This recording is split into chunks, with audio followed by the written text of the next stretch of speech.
Adèle, au fil d'Adèle sur Instagram et comme d'habitude, je viens vous présenter un épisode de podcast tricot et couture. Pour commencer, je vais vous parler de ce que je porte. Donc je porte une blouse Kusuma. C'est une blouse Wendy, je sais plus le nom de la créatrice, mais sincèrement, j'ai pas recherché parce que j'étais pas tellement satisfaite du patron. En fait, la blouse est très jolie, elle a une encolure, je vais vous montrer le dessous, mais vous allez rien voir parce qu'en fait le tissu est très très chargé. Mais il y a une patte de boutonnage et il y a un volant froncé tout du long. Mais je trouve que la patte est décalée sur le côté et j'avais regardé sur tout ce qu'avaient fait les autres couturières et la patte était toujours décalée. Donc de toute façon, c'est une blouse que je referai pas et que je vous recommande pas spécialement. Donc j'ai pas recherché le nom de la créatrice. Par contre, j'aime bien, bah, je la mets quand même, hein, c'est pas grave. Puis comme le tissu est très chargé, en fait, ça se voit pas trop que la patte de boutonnage est décalée, même quand je mets pas de pull par-dessus, donc ça va. Et elle est cousue en tissu églantine et Zoé. C'est un tissu que j'aurais jamais choisi, mais qui m'a été offert, donc du coup, ben, je l'ai cousu. Et finalement, avec un petit slip-over bleu marine, bah, c'est super sympa. Donc c'est le slip-over, c'est le Friday slip-over de Petite Knit. Et ce que j'aime bien, c'est vraiment les diminutions là, qui sont à quelques mailles du bord, donc ça rend super bien. Et c'est un slip-over que j'ai tricoté, je vous montre un peu quand même, que j'ai tricoté en or de Drops et en Tilia de Filcolana. Et le mélange est super doux, super agréable à porter. Et voilà, c'est un petit pull que j'aime beaucoup, que j'ai prévu de me refaire en rose, en vieux rose. Donc bon, ça fait plusieurs fois que je vous en parle et il verra le jour un jour. C'est slip-over en vieux rose, mais là je suis en train d'en faire un autre en ce moment. Donc voilà, chaque chose en son temps. Ça c'est pour ce que je porte. Et la dernière fois, je vous avais dit que j'avais pas pu vous montrer mon pull Popiti de Petite Knit parce qu'il était en train de sécher. Donc là, vous allez le voir et vraiment bien le voir parce qu'il est extrêmement lumineux. Donc c'est le Popiti que j'ai fait. Alors j'avais repris la fiche parce qu'entre-temps, j'ai tout oublié. J'ai déjà oublié en quelle taille je l'ai faite. Ça doit être en taille S. Et je l'ai tricoté en aiguille 3,5 avec un fil d'Arouetta et un fil de Tilia de fil Colana. Donc avec ces deux fils mélangés. Et en 3,5, ça me fait un échantillon de 23 mailles. Donc voilà le rendu. Je trouve que le mélange est vraiment super doux. Très très agréable à porter. Même à même la peau au printemps l'année prochaine, ça va être très très très agréable à porter. Et je l'ai montré sur Instagram et j'ai dit que la seule chose qui me gênait un peu dans ce modèle, c'était ça faisait des épaules un peu carrées. En fait, c'est un pull qui se commence par le dos. On fait un petit genre de petit parallépipède là, où on augmente. Et après, on va remonter des mailles sur l'encolure du dos et augmenter. Et il y a un endroit où on remonte un peu des... Je sais plus. Si, je crois qu'on remonte aussi des mailles à cet endroit-là. Et après, on fait des augmentations. Et c'est ce type d'augmentation-là, vraiment là, je trouve que ça fait un peu une épaisseur. Et je trouve que ça fait un peu... Ouais, ça fait une épaisseur sur l'épaule. Donc, c'est ça qui accentue un peu l'effet épaule carrée, je trouve.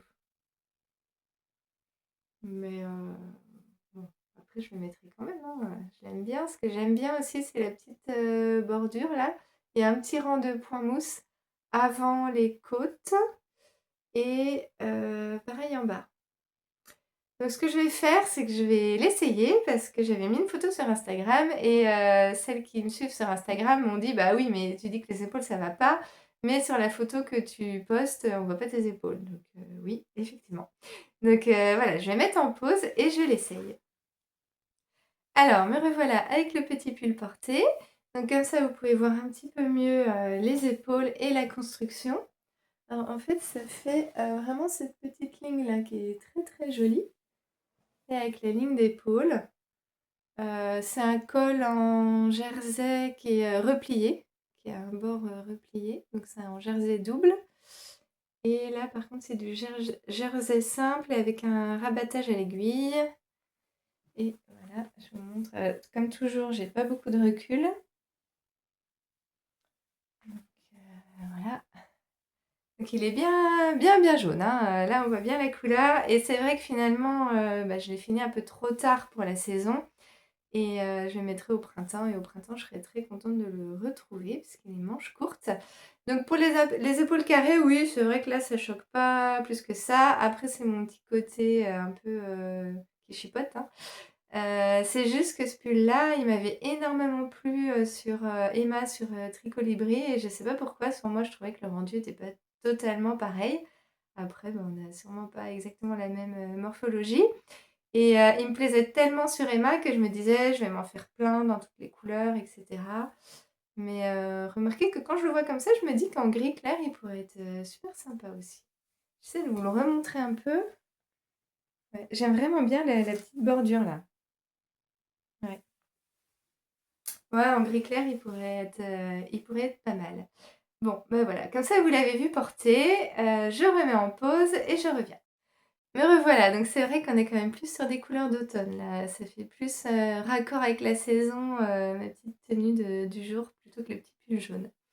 Et je vais pouvoir vous montrer la suite, des tricots terminés. Donc la dernière fois, je vous avais parlé d'un petit pull, pour mon neveu que j'ai tricoté, en taille 1 an et demi.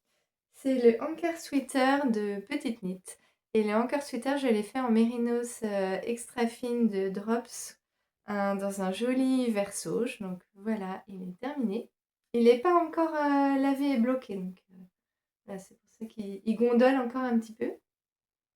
Je vous montre le petit point. Il est super doux.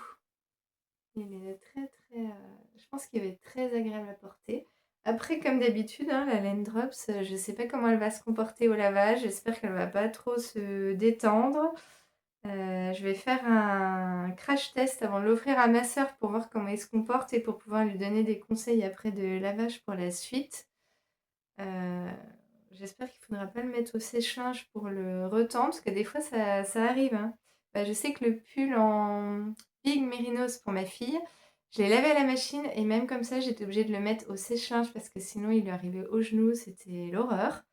En même temps, des fois, je me dis: «Je sais pas pourquoi je continue à tricoter des Mérinos Drops», je sais pas, je suis un peu, un peu, aventurière là-dessus. On verra. En tout cas, c'est très, très doux. C'est pour ça en fait, c'est ça, c'est que j'aime bien le rendu et puis je le trouve vraiment, doudou. Par contre, il est très épais. À chaque fois, je me fais avoir. Je sais pas, c'est leur appellation.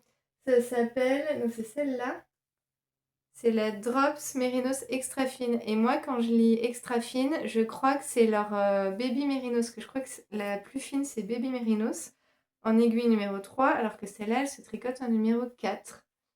Et quand je la vois comme ça, quand je regarde l'échantillon et tout, je me dis: «Non, c'est pas si épais que ça va aller».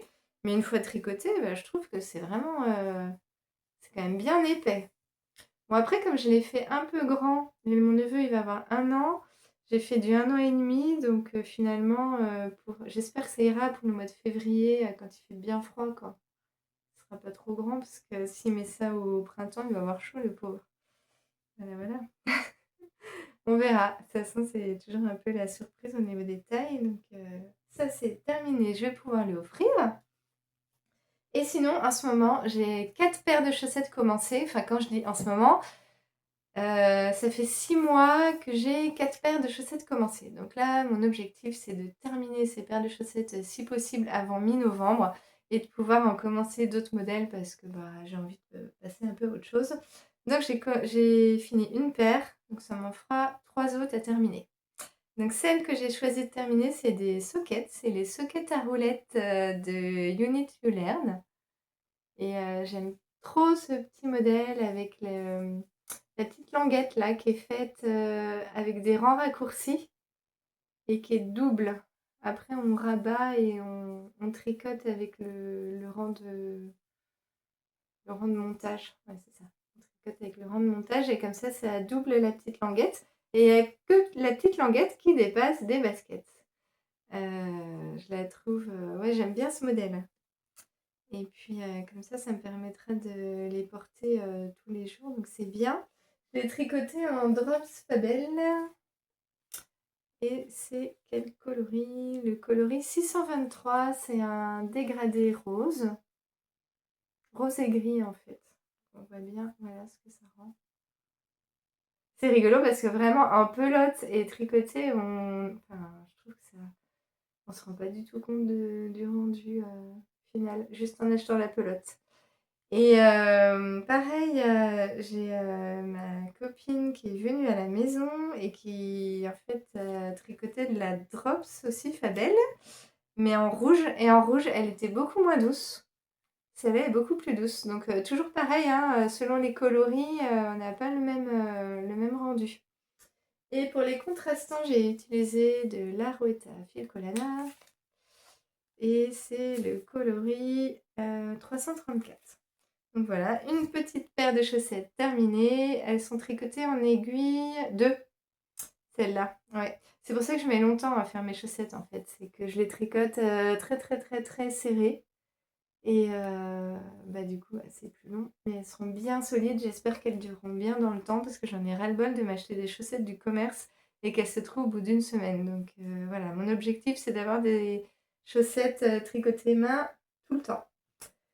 Ensuite, qu'est-ce que j'ai à vous montrer? Bah, la couture. Parce que la dernière fois, en fait, bah, j'ai dû passer sur la couture puisque j'ai dû en fait, écourter mon épisode puisque j'allais au cinéma avec ma famille. Et en plus, imaginez-vous que c'était pour aller voir une avant-première. Et on allait voir l'avant-première du film de Kev Adams qui s'appelle Le Jour J, je crois. Et en fait, ce qui était rigolo, c'est que c'était une avant-première avec les acteurs. Donc, il y avait Kev Adams qui venait sur place avec l'équipe de tournage pour faire la présentation du film.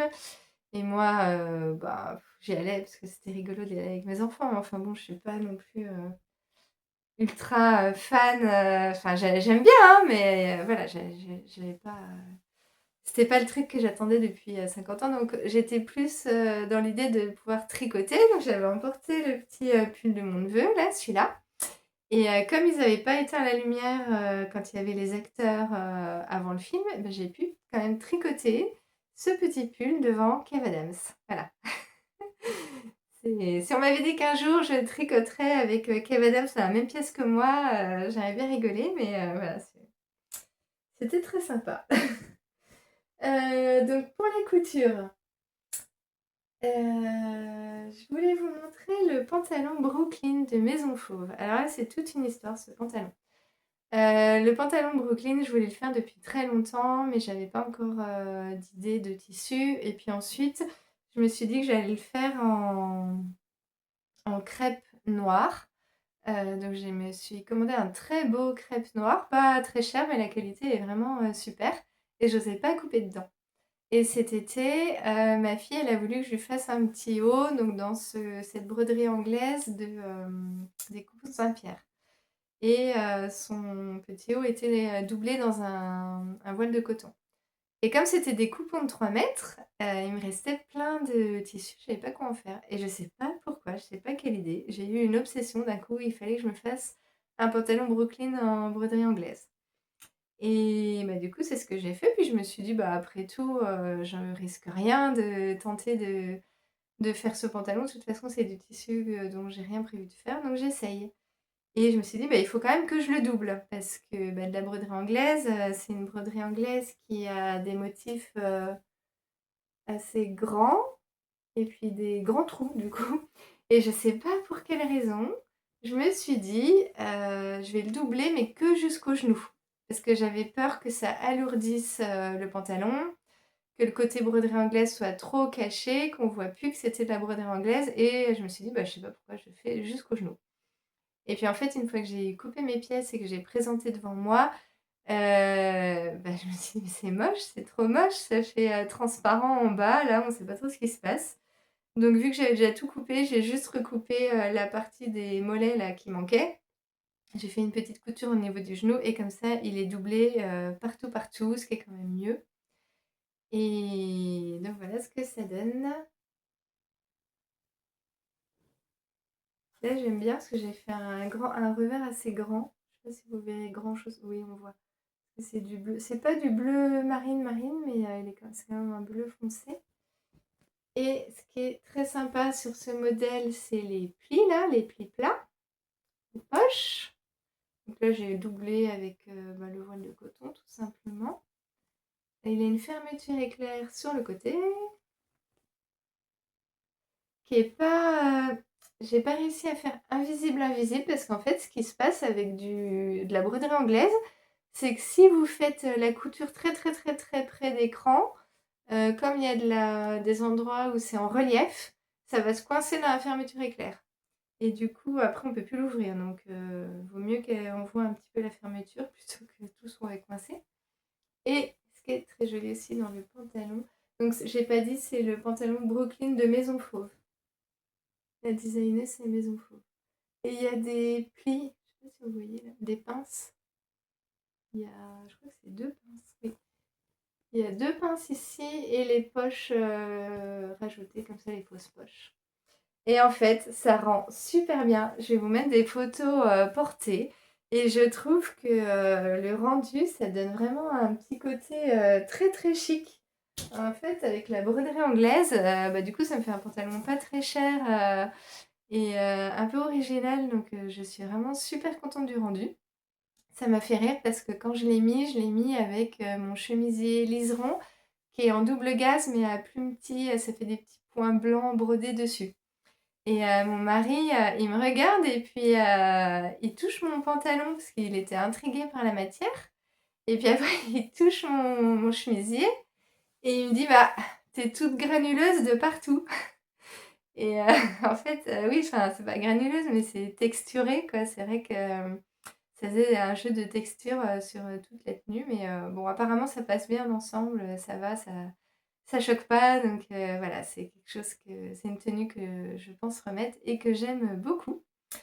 Et comme d'habitude, quand je couds quelque chose, j'ai tendance à coudre en série. Donc vous doutez bien qu'il y aura d'autres pantalons Brooklyn. Donc il y aura celui en crêpe noire que j'ai prévu de me faire. Et au final, cet été, j'ai craqué sur ce tissu-là, qui est un tissu texturé. Toujours, hein, on est toujours dans la texture. Je vous l'avais déjà montré, mais il n'était pas encore cousu. Il est couleur caramel. Et voilà, je viens de le finir hier soir. J'ai fait les poches avec le tissu indien que je vous avais montré, qui va très bien avec. Et du coup, j'ai pas encore choisi. Je me disais, soit je fais un gilet de berger pour aller avec, mais je sais pas en fait. Parce que, ouais, j'en sais rien. Soit je fais un gilet de berger en tissu indien, je voulais dire. Soit je fais un chemisier, ou c'est peut-être plus un chemisier en fait. Je vais réfléchir. C'est pas sûr que je fasse ça maintenant. Ce serait pas mal de finir la tenue en même temps. Et de la coudre, voilà. Et là, c'est les poches. Et ouais, je l'aime trop, trop, trop, trop. Il est trop beau. J'ai plus la référence du tissu. C'est Make quelque chose. Make Me Sue ou un truc comme ça, je crois, où j'ai acheté le tissu. Si ça vous intéresse, mettez-moi un petit commentaire et puis je rechercherai. Je sais qu'il y a d'entre vous qui m'a demandé sur Instagram, je lui avais retrouvé la référence, mais j'ai déjà oublié. Et en plus, je croyais qu'il était en rupture, celui-là, mais non, ils en ont encore. Donc, bon, je dis ça, je dis rien, hein, mais c'est vrai que je le trouve original et je le trouve très sympa ce tissu. Et il va être très agréable à porter. Ensuite, je vais vous montrer ce qui est derrière moi, que j'ai pas pu vous montrer la dernière fois. C'est mon prototype de sac à projet. Donc là, cette fois-ci, je suis super contente parce que jusqu'à présent, dans ma boutique Pomme d'Adèle, je faisais les petits sacs à projet tout simples, pas matelassés, tout très souples, qui peuvent se glisser facilement dans un sac à main un peu grand, ou voilà. Et puis j'avais essayé de faire un sac à projet matelassé, enfin matelassé, comment on dit? C'est pas matelassé, c'est molletonné. Matelassé, c'est quand il y a des surpiqûres. Là, il n'y a pas de surpiqûre, il est juste molletonné, c'est-à-dire qu'il y a une couche de molleton au milieu pour le rendre plus, avec plus de tenue.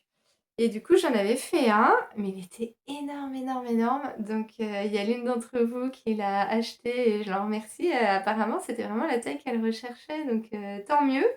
Mais je pense quand même que une taille intermédiaire, ça peut être pas mal.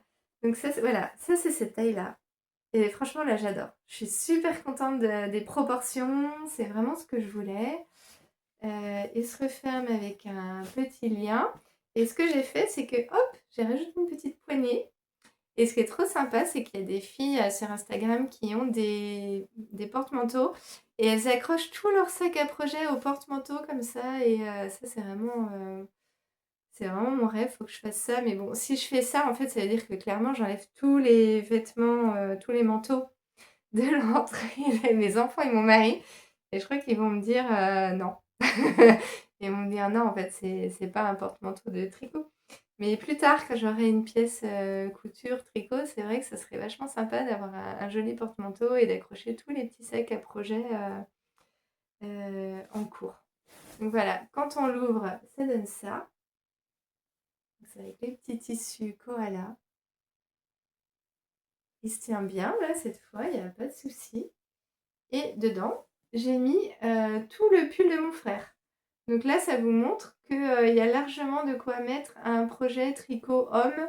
Alors, taille S pour un homme, hein, mais il y a encore de la place en fait. Je pourrais largement le remplir. Pour un pull, c'est bien en fait. Je vous le remonte parce que je l'adore. C'est le Lion Sweater de Petite Knit.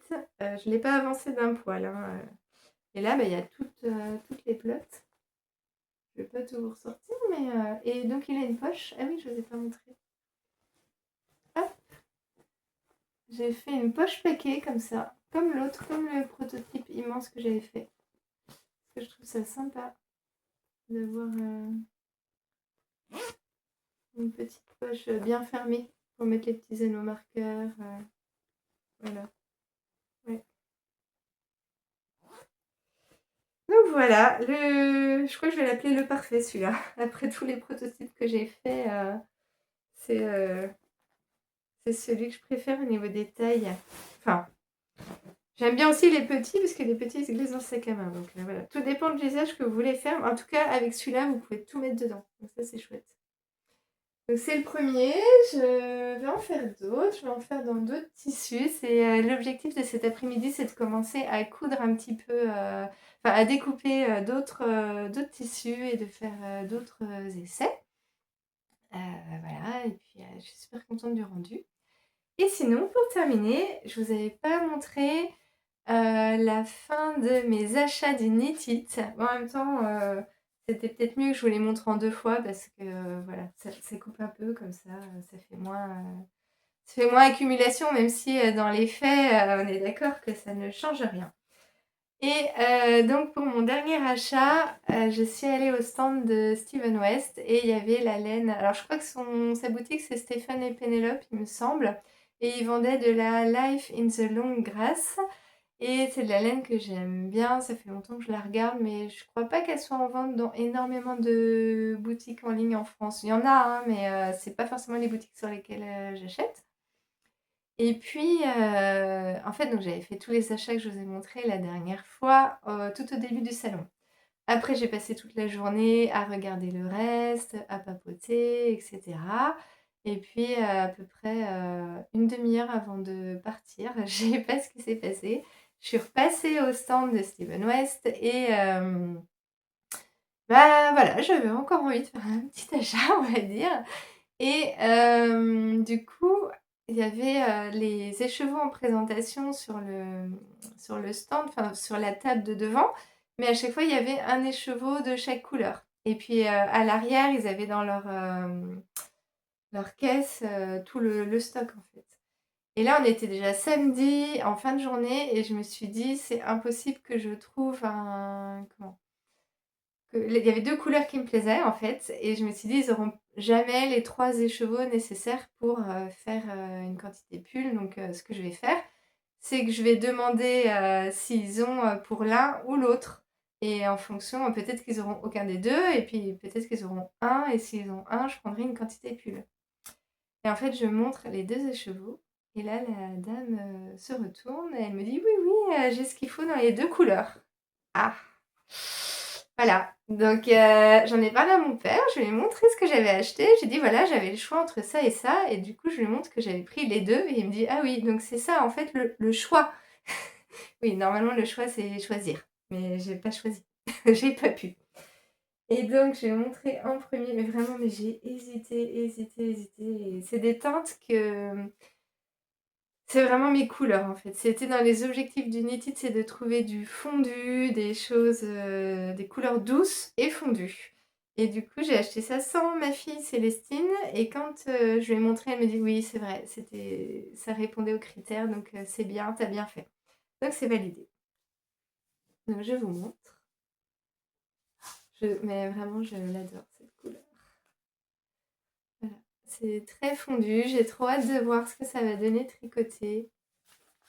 La seule chose que j'aime pas et ça je comprends pas pourquoi, je sais pas pourquoi les teinturiers vous faites ça? Pourquoi vous mettez du vert? Je n'aime pas le vert. Je sais pas, je comprends pas. Moi, pour moi, clairement, le vert, il il va pas avec le reste, quoi. Je sais pas. Bon après, ça c'est que mon goût à moi personnel, hein, et puis les teinturiers, ils ont le droit de faire ce qu'ils veulent, hein, ils t'aiment pas, au fil d'Adèle, personnellement. Mais en fait, ce qui s'est passé, c'est que j'en avais vu un. Il y en a un sur les 3 qui n'avait vraiment, mais pas de vert du tout, quoi. C'est peut-être celui-là. Après, ça veut rien dire, hein, parce que si ça se trouve à l'intérieur, il est gorgé de vert et je le vois pas. Mais en tous les cas, il y en avait un qui n'avait pas de vert du tout. Donc au début, je me suis dit: «Je vais prendre que celui-là tout seul». Et puis en même temps, bah, je savais pas quoi faire, j'ai pas besoin de 50 châles, voilà, je suis plus, dans les pulls, donc finalement, j'ai quand même tout pris et je suis sûre que le vert, il se verra pas trop. Où est-ce que je peux vous en trouver? Là, il y a des teintes un peu plus foncées. Là aussi, mais c'est pas vert.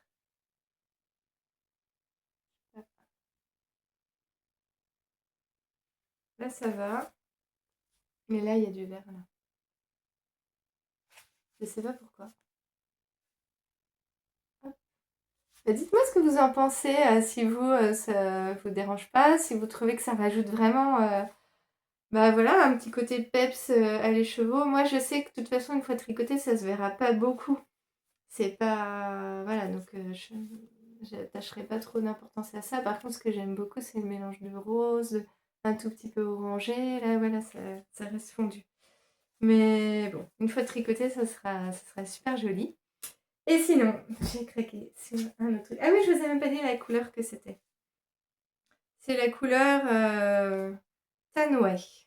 Tawney. Voilà. Et l'autre couleur, c'est la couleur, Bilo. Et alors là, attention, là, c'est vraiment, retour en enfance, en fait. Et ça fait un petit moment que je cherchais ça aussi et voilà. Donc rien à voir. C'est trop beau et ça m'ira trop bien. Non? Si, je suis sûre que ça me va bien. Ah si, c'est joli. C'est lumineux et là, c'est pareil, je voulais quelque chose de très fondu. Il y a des tout petits speckles et là, cette fois-ci, là, c'est bon. Il y a pas de vert, il y a rien de bizarre, il y a pas de bleu. Tout est bien, cohérent selon moi dans les couleurs et j'adore. Mais alors là, je sais pas ce que je vais me faire avec. Il me faudrait, je pense, un mohair, un peu crème comme ça. Je pense, un mohair, chez Lily Comme Tout, ça serait pas mal et elle a plein de jolies marques et ça unifierait un peu plus, mais je sais pas quel patron faire avec. Si vous avez des idées de patrons pour faire un pull un peu chamallow, un peu moelleux, le petit pull, confortable qui se prend pas au sérieux mais sympa et rien que de les voir, j'ai trop envie de les tricoter. Mais les autres aussi, hein. Donc voilà, c'est tout ce que j'avais à vous montrer, mais c'était encore, voilà, de jolis petits trésors laineux. Du coup, ça fait un épisode un petit peu plus court que les autres, mais c'est pas plus mal, ça me permet de revenir plus souvent Je vais attendre un petit peu avant de le poster parce que ce que j'aimerais bien faire, c'est avoir le temps de coudre un petit peu, d'autres sacs à projet comme ça, pour pouvoir les mettre en boutique et que quand vous ayez, cette vidéo qui sorte, vous ayez quelques sacs, sur la boutique Pomme d'Adèle, disponibles. Parce que là, sinon ça sert à rien, sinon je vous montre le sac et il y a juste le prototype donc c'est pas très cool. Donc voilà, au moins l'épisode est tourné, comme ça me permettra d'offrir le petit pull à mon neveu, d'avancer, de porter mes pantalons parce que j'aime bien aussi, vous les montrer avant de les porter et quand je reviendrai, bah, j'aurai plein d'autres choses à vous montrer. N'hésitez pas à vous abonner à ma chaîne, pour, me soutenir et comme ça vous serez aussi au courant des nouveautés et à mettre un petit cœur sous la vidéo si ça vous a plu. Voilà, je vous remercie de m'avoir regardé, j'ai passé un super moment avec vous et je vous dis à bientôt.